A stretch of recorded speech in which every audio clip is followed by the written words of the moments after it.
श्री सीतारामचंद्राभ्याम नमः। श्रीमद्वाल्मीकीय रामायणम बालकांडम एकादशः सर्गः।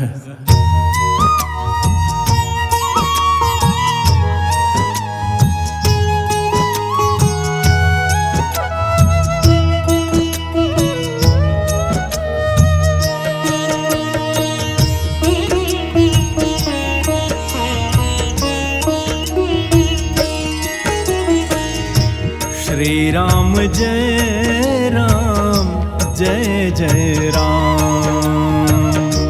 श्री राम जय राम जय जय राम। श्री राम जय राम जय जय राम। श्री राम जय राम जय जय राम। श्री राम जय राम जय जय राम। श्री राम जय राम जय जय राम। श्री राम जय राम जय जय राम। श्री राम जय राम जय जय राम। श्री राम जय राम जय जय राम। श्री राम जय राम जय जय राम। श्री राम जय राम जय जय राम। श्री सीतारामचंद्राभ्याम नमः। श्रीमद्वाल्मीकीय रामायणम बालकांडम एकादशः सर्गः।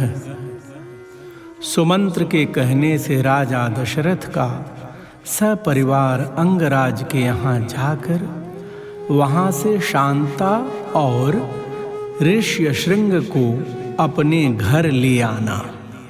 भक्तजनों, 11वें सर्ग में आइए इस पावन कथा को श्रवण करें।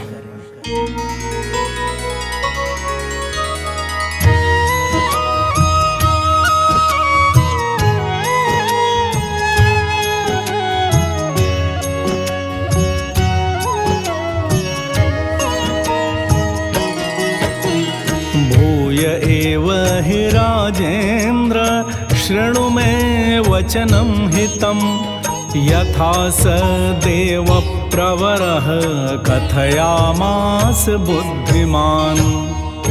तदनंतर सुमंत्र ने फिर कहा, राजेंद्र, आप पुनः मुझसे अपने हित की वह बात सुनिए जिसे देवताओं में श्रेष्ठ बुद्धिमान सनत कुमार जी ने ऋषियों को सुनाया था। इक्ष्वाकूणां कुले जातो भविष्यति सुधार्मिकः। नाम्ना दशरथो राजा श्रीमान सत्यप्रतिश्रवः। उन्होंने कहा था, इक्ष्वाक वंश में दशरथ नाम से प्रसिद्ध एक परम धार्मिक सत्य प्रतिज्ञ राजा होंगे। अंगराजेन सख्यं च तस्य राज्ञो भविष्यति। कन्या चास्य महाभागा शांता नाम भविष्यति। पुत्रस्त्वं गस्य राज्ञस्तु रोमपाद इति श्रुतः। तं स राजा दशरथो गमिष्यति महायशाः। अनपत्योऽस्मि धर्मात्मन् शान्ता भर्ता मम क्रतुम्।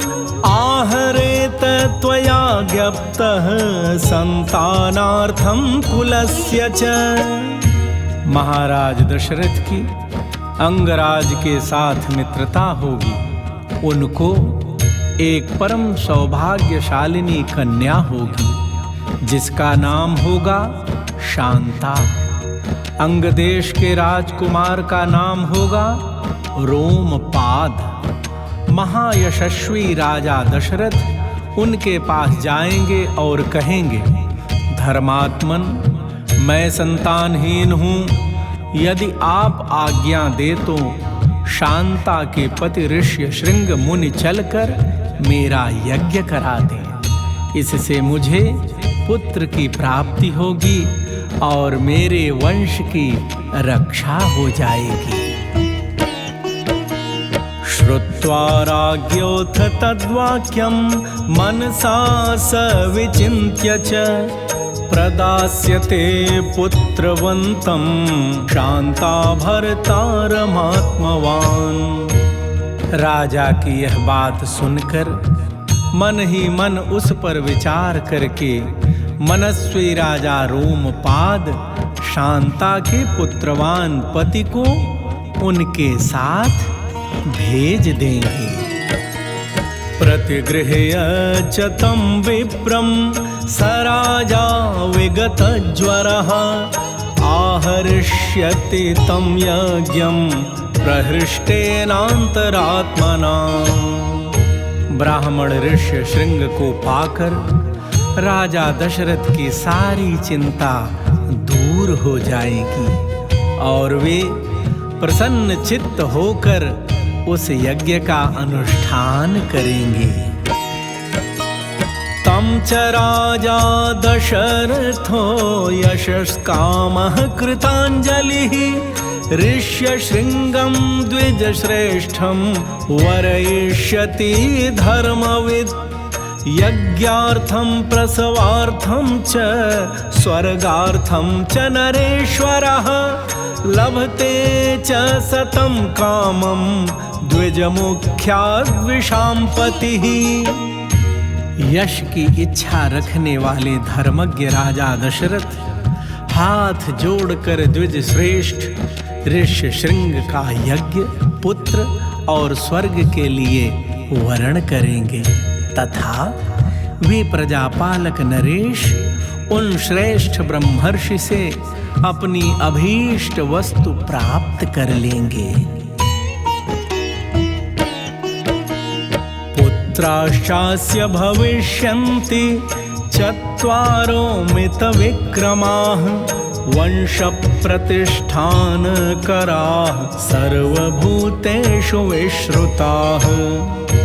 राजा के 4 पुत्र होंगे जो अप्रमेय पराक्रमी वंश की मर्यादा बढ़ाने वाले और सर्वत्र विख्यात होंगे। एवं सदेव प्रवरः पूर्वं कथितवान् कथां सनत्कुमारो भगवान् पुरा देवयुगे प्रभुः। महाराज, पहले सतयुग में शक्तिशाली देव प्रवर भगवान सनत कुमार जी ने ऋषियों के समक्ष ऐसी कथा कही थी। सत्वं पुरुष शार्दूल समानय सुसत्कृतं स्वयमेव महाराज गत्वा सबलवाहनः। पुरुष सिंह महाराज, इसलिए आप स्वयं ही सेना और सवारियों के साथ अंग देश में जाकर मुनि कुमार ऋष्य शृंग को सत्कार पूर्वक यहाँ ले आइए। सुमंत्रस्य वचः श्रुत्वा हृष्टो दशरथोऽभवत् अनुमान्य वसिष्ठं च सूतवाक्यं निशाम्य च। सुमंत्र का वचन सुनकर राजा दशरथ को बड़ा हर्ष हुआ। उन्होंने मुनिवर वशिष्ठ जी को भी सुमंत्र की बातें सुनाई। शान्तः पुरः सहामात्यः प्रययौ यत्र सद्विजः वनानि सरितश्चैव व्यतिक्रम्य शनैः शनैः। राजा दशरथ ने मुनिवर वशिष्ठ जी की आज्ञा लेकर रनिवास के रानियों तथा मंत्रियों के साथ अंग देश के लिए प्रस्थान किया। अभिचक्राम तं देशं यत्र वै मुनिपुङ्गवः आसाद्य तं द्विजश्रेष्ठं रोमपादसमीपगम्।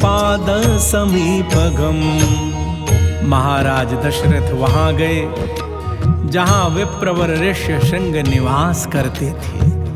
मार्ग में अनेक वनों और नदियों को पार करके वे धीरे धीरे उस देश में जा पहुँचे जहाँ मुनिवर ऋष्यशृंग विराजमान थे। वहाँ पहुँचने पर उन्हें ब्राह्मण श्रेष्ठ ऋष्यशृंग रोमपाद के पास ही बैठे दिखाई दिए। ऋषिपुत्रं ददर्शाथो दीप्यमानमिवानलं ततो राजा यथा योग्यं पूजां चक्रे विशेषतः। वे ऋषि कुमार प्रज्वलित अग्नि के समान तेजस्वी जान पड़ते थे। तदनंतर राजा रोमपाद ने मित्रता के नाते अत्यंत प्रसन्न हृदय से महाराज दशरथ का शास्त्रोक्त विधि के अनुसार विशेष रूप से पूजन किया। सखित्वा तस्य वैराग्यः प्रहृष्टेनान्तरात्मना रोमपादेन चाख्यातं ऋषिपुत्राय धीमते। तदनंतर बुद्धिमान ऋषिकुमार ऋष्यशृंग को राजा दशरथ के साथ अपनी मित्रता की बात बताई। सख्यं संबंधकं चैव तदा तं प्रत्यपूजयत् एवं सुसत्कृतस्तेन सहोषित्वा नरर्षभः। रोमपाद की बात सुनकर ऋष्यशृंग ने राजा का सम्मान किया। इस प्रकार भली भांति आदर सत्कार पाकर नरश्रेष्ठ राजा दशरथ प्रसन्न हुए। सप्ताष्ट दिवसान् राजा राजानमिदमब्रवीत् शान्ता तव सुता राजन् सह भर्त्रा विशाम्पते। महाराज दशरथ रोमपाद के साथ वहाँ 7-8 दिनों तक रहे। इसके बाद वे अंगराज से बोले, प्रजापालक नरेश, तुम्हारी पुत्री शांता अपने पति के साथ मेरे नगर में पदार्पण करे। मदीयं नगरं यातु कार्यं हि महद्युतं तथेति राजा संश्रुत्य गमनं तस्य धीमतः। महाराज दशरथ ने कहा, मेरे नगर में एक महान आवश्यक कार्य उपस्थित हुआ है। राजा रोमपाद ने बहुत अच्छा कहकर उन बुद्धिमान महर्षि का जाना स्वीकार कर लिया। उवाच वचनं विप्रं गच्छ त्वं सह भार्यया ऋषिपुत्रः प्रतिश्रुत्य तथेत्याह नृपं तदा। राजा रोमपाद ने ऋष्यशृंग से कहा, विप्रवर, आप शांता के साथ महाराज दशरथ के यहाँ जाइए। राजा की आज्ञा पाकर उन ऋषिपुत्र ने तथास्तु कहकर राजा दशरथ को अपने साथ चलने की स्वीकृति दे दी। स नृपेणाभ्यनुज्ञातः प्रययौ सह भार्यया तावन्योन्याञ्जलिं कृत्वा स्नेहात् संश्लिष्य चोरसा ननन्दतुर्दशरथो रोमपादस्य वीर्यवान् ततः सुहृदमाप्रेच्य प्रस्थितो रघुनन्दनः। राजा रोमपाद की अनुमति ले ऋष्यशृंग ने पत्नी के साथ वहां से प्रस्थान किया। उस समय शक्तिशाली राजा रोमपाद और दशरथ ने एक दूसरे को हाथ जोड़कर स्नेह पूर्वक छाती से लगाया तथा अभिनंदन किया। फिर मित्र से विदा ले रघुकुल नंदन राजा दशरथ वहां से प्रस्थान किए। पौरेषु प्रेषयामास दूतान् वै शीघ्रगामिनः क्रियतां नगरं सर्वं क्षिप्रमेव स्वलंकृतम्। उन्होंने पुरवासियों के पास अपने शीघ्रगामी दूत भेजे और कहलाया कि समस्त नगर को शीघ्र ही सुसज्जित किया जाए। धूपितं सिक्त संवृष्टं पताकाभिरलंकृतं ततः प्रहृष्टाः पौरास्ते श्रुत्वा राजानमागतम्। नगर में सर्वत्र धूप की सुगंध फैले, नगर की सड़कों को झाड़ बुहार कर उन पर पानी का छिड़काव कर दिया जाए तथा सारा नगर ध्वजा पताकाओं से अलंकृत हो। राजा का आगमन सुनकर पुरवासी बड़े प्रसन्न हुए। तथा चक्रुश्च तत्सर्वं राज्ञा यत् प्रेषितं तदा ततः स्वलंकृतं राजा नगरं प्रविवेशः। शङ्खदुन्दुभिर्निर्ह्रादैः पुरस्कृत्वा द्विजर्षभं ततः प्रमुदिताः सर्वे दृष्ट्वा वै नागराद्विजम्। पुरवासियों को महाराज ने जो संदेश भेजा था उसका उन्होंने उस समय पूर्ण रूप से पालन किया। तदनंतर राजा दशरथ ने शंख और दुमदुभी आदि वाद्यों की ध्वनि के साथ विप्रवर ऋष्यशृंग को आगे करके अपने सजे सजाए नगर में प्रवेश किया। उन द्विज कुमार का दर्शन करके सभी नगरवासी बहुत प्रसन्न हुए। प्रवेश्यमानं सत्कृत्य नरेन्द्रेणेन्द्रकर्मणा यथा दिवि सुरेन्द्रेण सहस्राक्षेण काश्यपम्।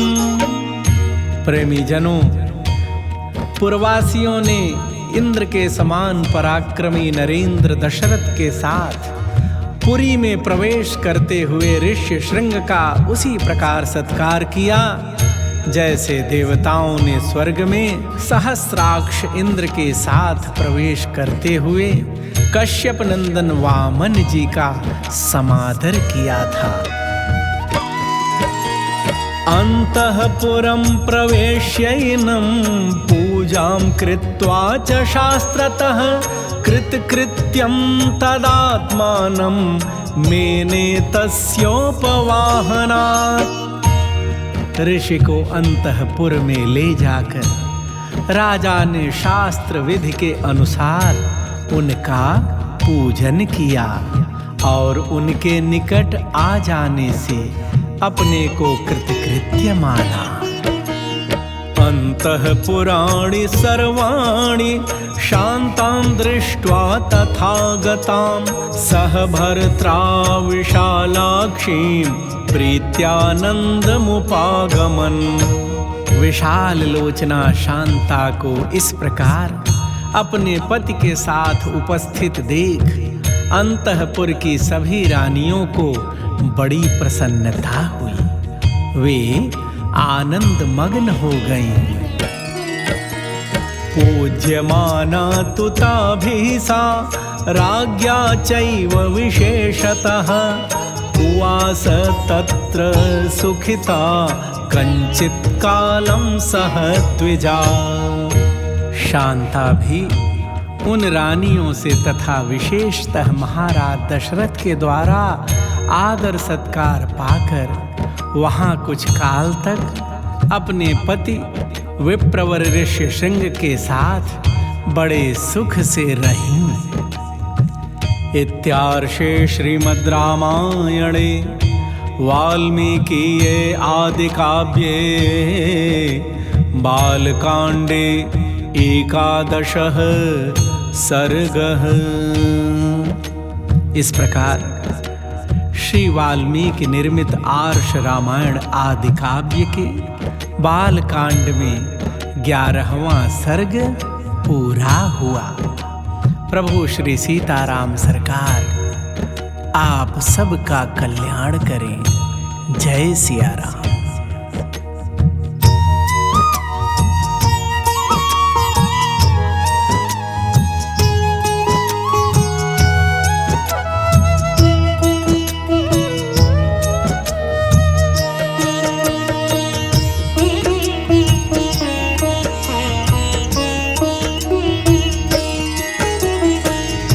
श्री राम जय राम जय जय राम।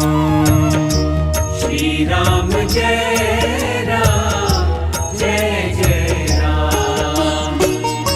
श्री राम जय राम जय जय राम। श्री राम जय राम जय जय राम। श्री राम जय राम जय जय राम। श्री राम जय राम जय जय राम। श्री राम जय